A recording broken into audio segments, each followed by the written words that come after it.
I switched my coffee cup with my sister-in-law's at Sunday brunch and watched her drink what my husband had made for me.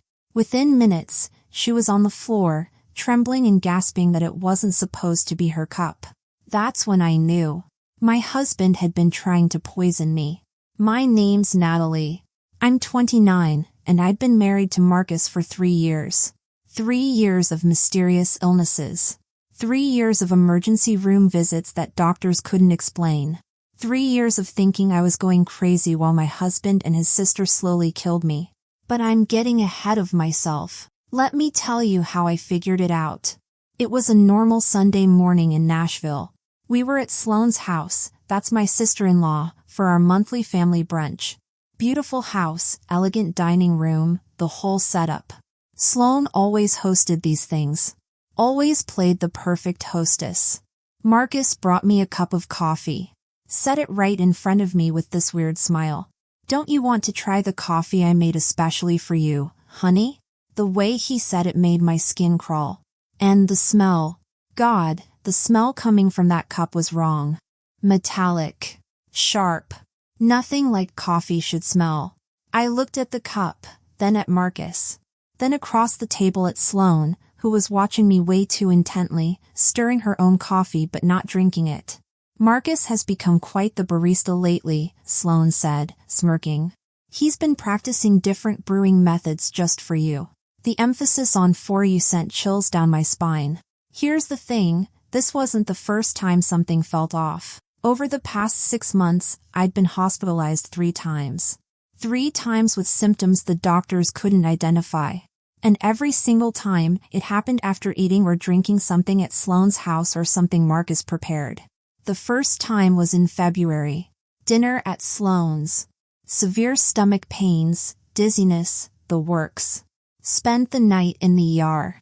Marcus held my hand the whole time, looking so concerned, so worried. I remember thinking how lucky I was to have such a caring husband. How wrong I was.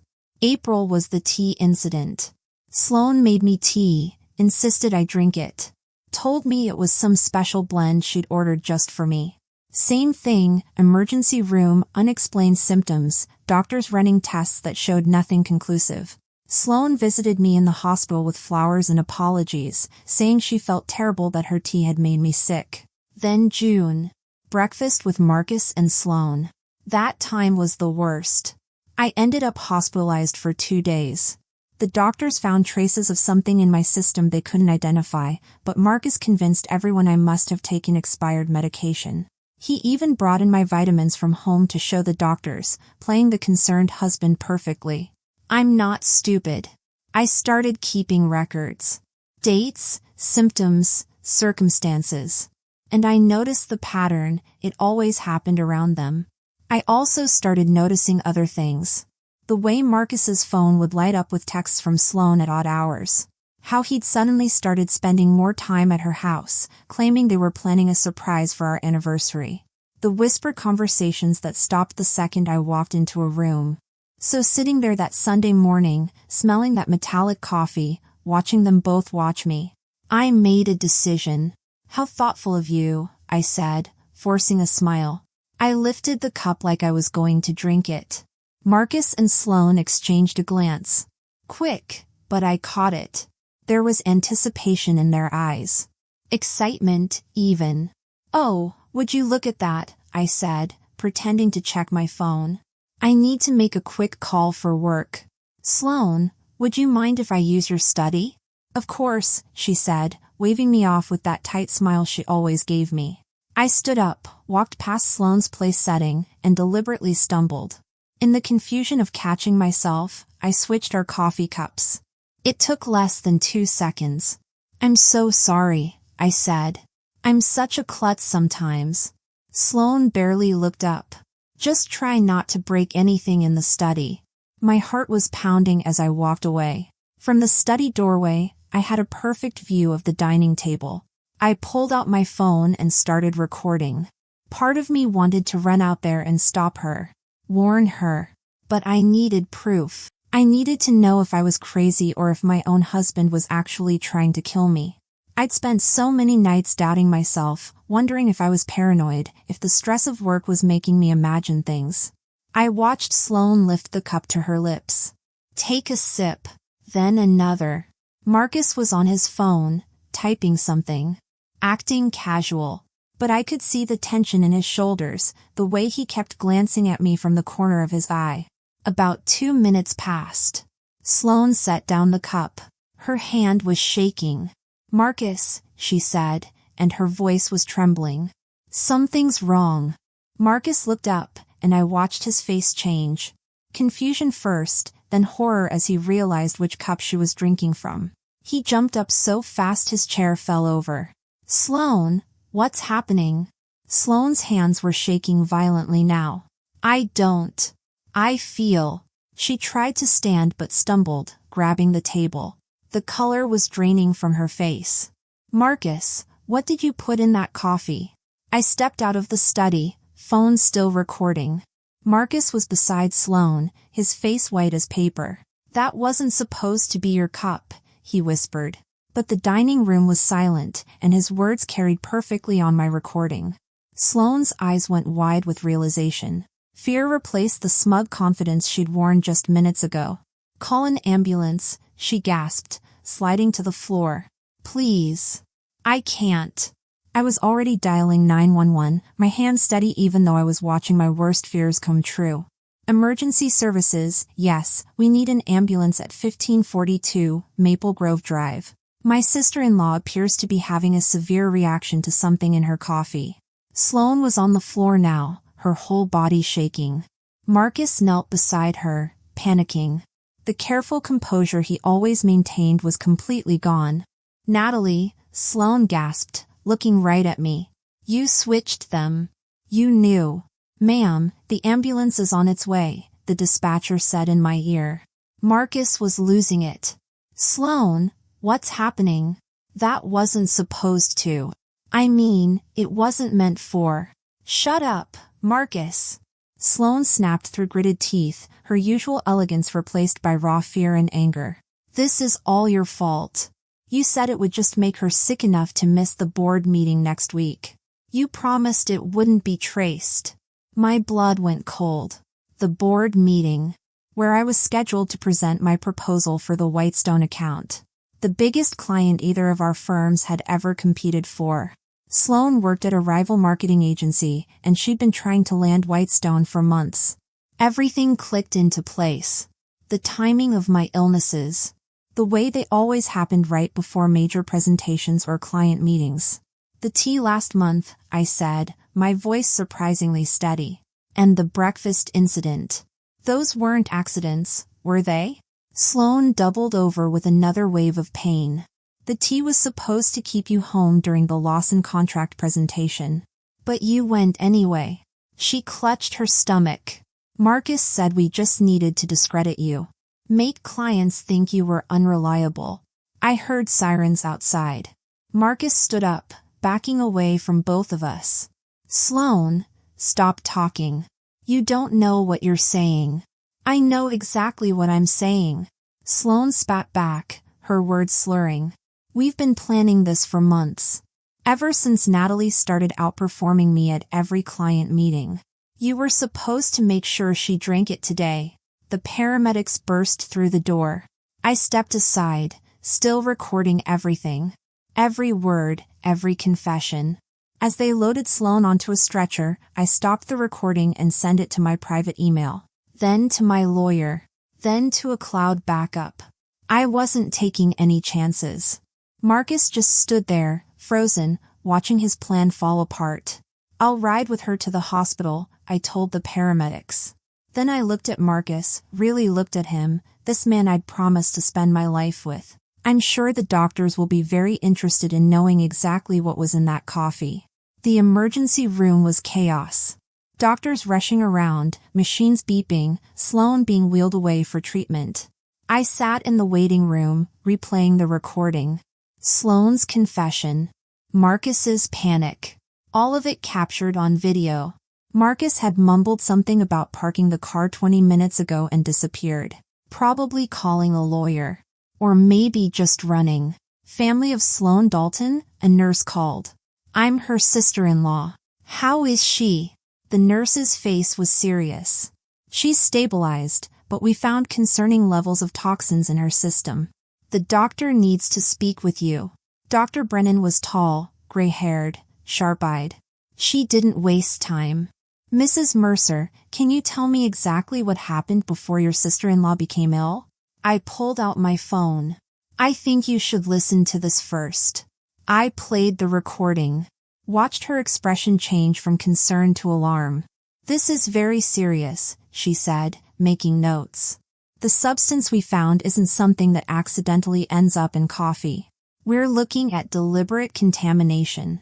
That's when Marcus appeared at the end of the hallway. He'd obviously heard.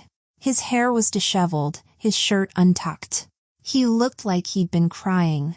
Natalie, he started, taking a step toward me. Let me explain. Stay back, Dr. Brennan warned, pressing the nurse call button. Security to room 412. Marcus raised his hands. This is all a misunderstanding. Sloan was confused. She didn't know what she was saying. I pulled up the texts I'd found on his phone last week. The ones I'd secretly forwarded to myself when he was in the shower one morning. Really? So these messages between you and Sloan about making sure I'm out of commission before the Whitestone presentation were just friendly conversation? His face went white. You went through my phone?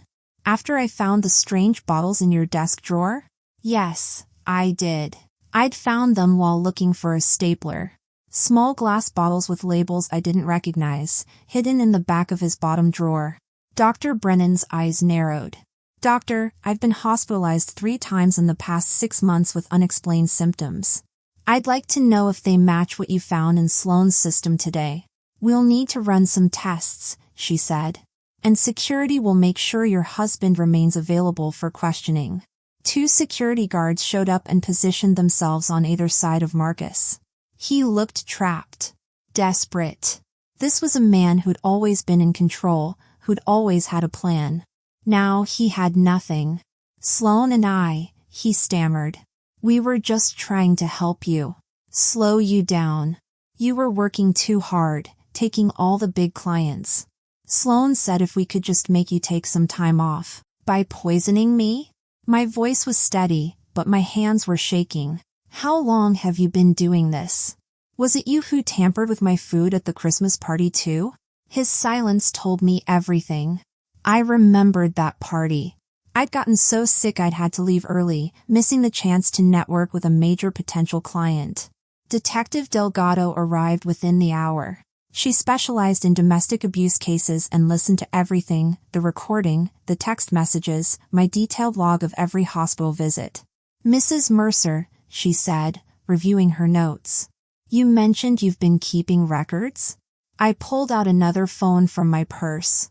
My backup phone with a different number that I'd bought specifically for this purpose. Ever since I noticed the pattern, I started recording conversations when I was around them. I have several where Sloan and Marcus discuss their plans. I played one. Sloan's voice came through clearly. The Whitestone account is worth millions, Marcus. We can't let her ruin everything we've worked for. Just stick to the plan. A few days of illness should be enough. Marcus's response made my stomach turn. I've got something stronger this time. She won't make it to the presentation. Detective Delgado's expression hardened. The hospital is running toxicology screens. We'll need samples from your home as well.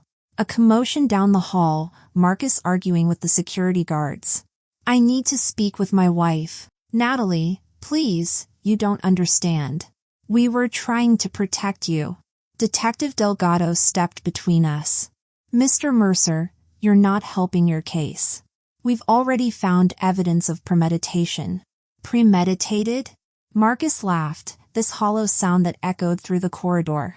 We were just trying to slow her down. She was working herself to death, taking all the major accounts. Sloan said if we could just make her take some time off. By poisoning her?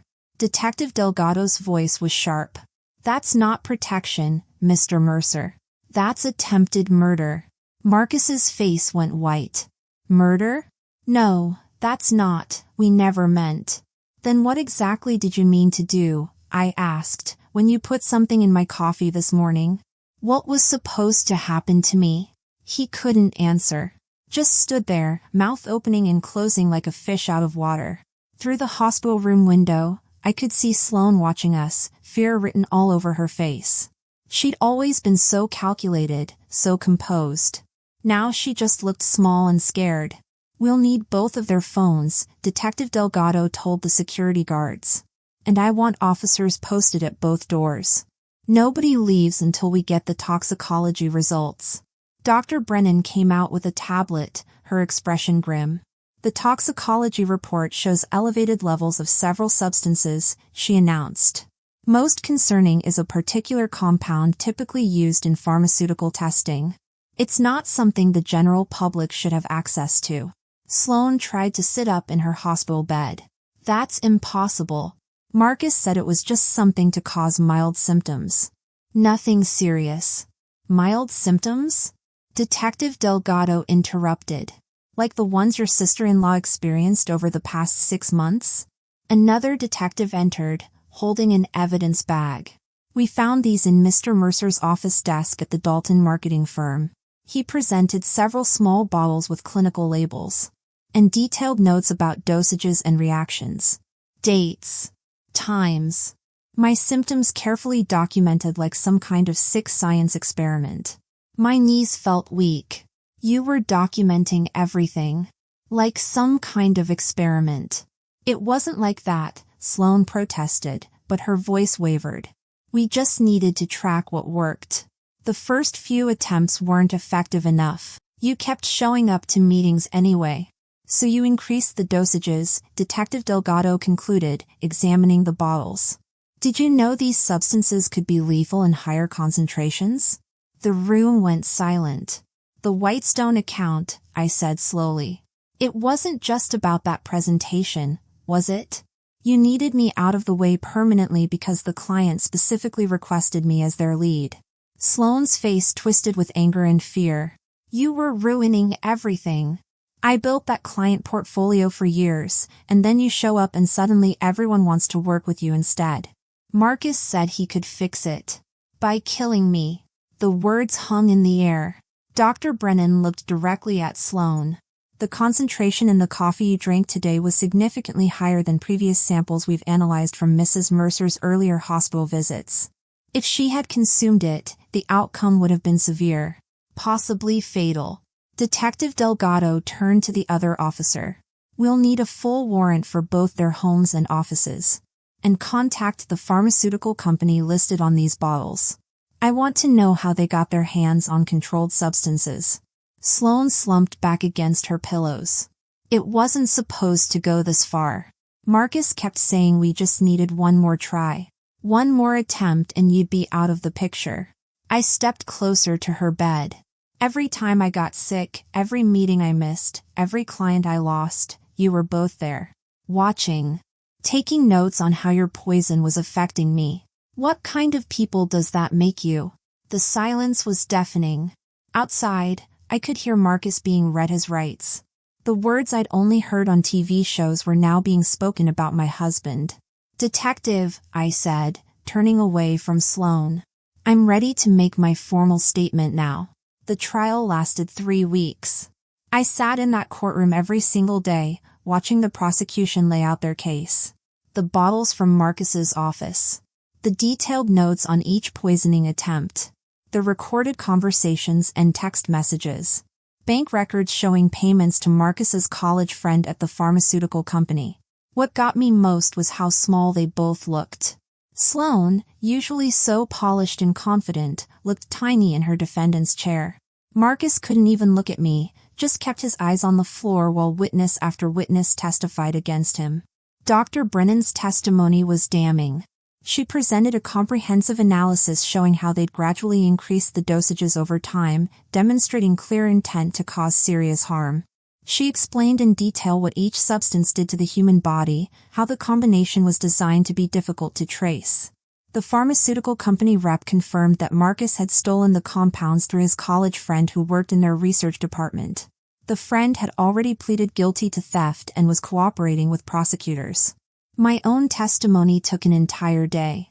I walked the jury through every incident, every hospital visit, every moment of doubt and fear. I showed them my records, my notes, the pattern I'd documented. The defendants showed a calculated pattern of behavior, the prosecutor argued in her closing statement. This wasn't just corporate sabotage. It was a systematic attempt to harm Mrs. Mercer, with clear escalation that could have resulted in death. When the verdict was finally read, I didn't feel joy. Just relief. Deep, overwhelming relief that it was over. Both Marcus and Sloan were found guilty on multiple counts, including attempted murder and conspiracy. The judge's words echoed through the silent courtroom, the premeditated nature of these actions, carried out against a family member over an extended period, demands the maximum sentence.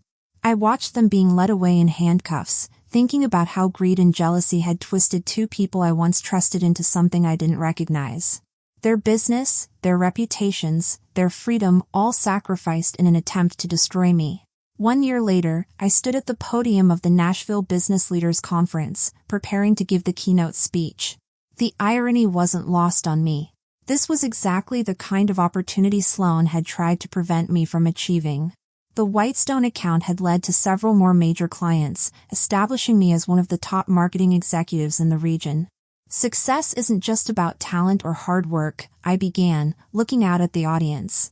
It's about integrity. About building genuine relationships based on trust. I paused. Sometimes the biggest threats to our success come from those closest to us. But surviving those challenges makes us stronger. After my speech, several young professionals approached me. One woman, her eyes bright with determination, asked how I'd maintained my composure throughout the ordeal. I focused on what I could control, I told her. I gathered evidence, trusted my instincts, and refused to let fear stop me from pursuing my goals. When something feels wrong, it usually is. Listen to that voice. That evening, I got an email from the Whitestone client confirming they were renewing their contract for another 3 years. I smiled, thinking about how differently things might have turned out if I hadn't trusted my instincts that day at brunch. If I'd drunk that coffee. If I'd ignored the warning signs. The local paper had run a small article that morning about Sloan and Marcus beginning their prison sentences. 15 years each. I didn't read it. Instead, I focused on my newest client proposal, knowing that the best revenge wasn't about getting even. It was about moving forward and succeeding despite those who tried to hold you back. Thanks for listening, and if you liked this story, share it with others, and don't forget to comment and subscribe for more stories about survival, strength, and trusting your gut when something feels wrong. Your instincts exist for a reason. Sometimes they're the only thing standing between you and disaster.